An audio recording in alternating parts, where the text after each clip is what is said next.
कल आपकी सर्जरी है और आप एस्पिरिन ले रहे हैं, एस्पिरिन बंद करें या कंटिन्यू करें, एक भी गलत डिसीजन जानलेवा हो सकता है। मैं डॉक्टर संदीप गुप्ता, आज हम बात करेंगे कि एस्पिरिन सर्जरी से पहले बंद करनी चाहिए या नहीं बंद करनी चाहिए, और बंद करनी भी चाहिए तो कितने दिन पहले बंद करनी चाहिए और कितने दिन बाद में स्टार्ट करनी चाहिए। इस बारे में डिटेल में बात करने से पहले हमें ये समझ लेना बहुत ज़रूरी है कि एस्पिरिन करता क्या है।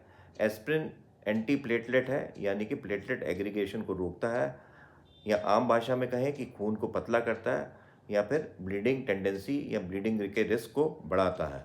माइनर सर्जरी जैसे कि डेंटल सर्जरी है, कैटरेक्ट सर्जरी है, या कोई स्किन प्रोसीजर्स है, उसके पहले एस्पिरिन बंद करने की कोई ज़रूरत नहीं होती ज़्यादातर केसेस में, क्योंकि इसमें ब्लीडिंग के चांसेस बहुत कम होते हैं, और ब्लीडिंग के चांसेस अगर होते भी हैं तो हम उसे रोक सकते हैं, उसमें दोबारा सर्जरी करने की ज़रूरत ज़्यादातर केसेस में नहीं होती है।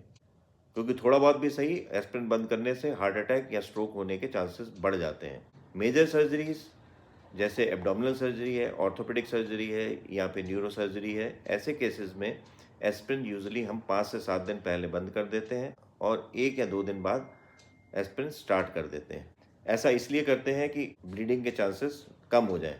पर अगर पेशेंट को रिसेंटली हार्ट अटैक हुआ है, या रिसेंटली कोई स्टेंट डला है, या उसको स्ट्रोक रिसेंटली हुआ है, ऐसे केसेस में हमें एस्पिरिन को कंटिन्यू करना चाहिए, और ये देखना चाहिए कि ब्लीडिंग का रिस्क ज़्यादा है या फिर दूसरी प्रॉब्लम्स होने के चांसेस ज़्यादा हैं, जैसे कि हार्ट अटैक और स्ट्रोक, तो इसको वे किया जाना चाहिए। ऐसे केसेस में एस्पिरिन को कंटिन्यू करना पड़ सकता है, पर ऐसे केसेस बहुत ही कम होते हैं जिसमें रीसेंट हार्ट अटैक हो, या फिर अभी स्टेंट पड़ा है, या फिर कोई स्ट्रोक हुआ है, या फिर बार बार ट्रांजिएंट इस्केमिक अटैक्स हो रहे हैं, या फिर एंजाइना बार बार हो रहा है और हम एंजियोप्लास्टी नहीं कर सकते किसी वजह से, तो ऐसे केसेस में एस्पिरिन बंद करना खतरनाक हो सकता है।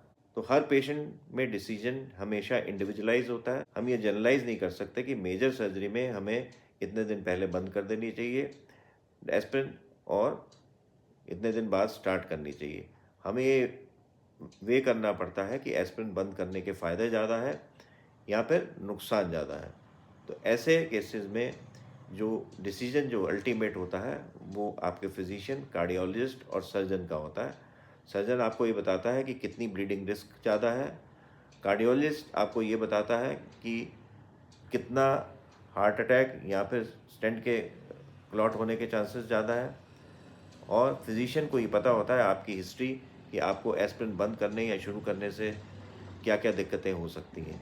तो कलेक्टिव जो डिसीजन है वो जो मुश्किल केसेस में, ऐसे केसेस में हमें तीनों के कलेक्टिव डिसीजन को मानना चाहिए।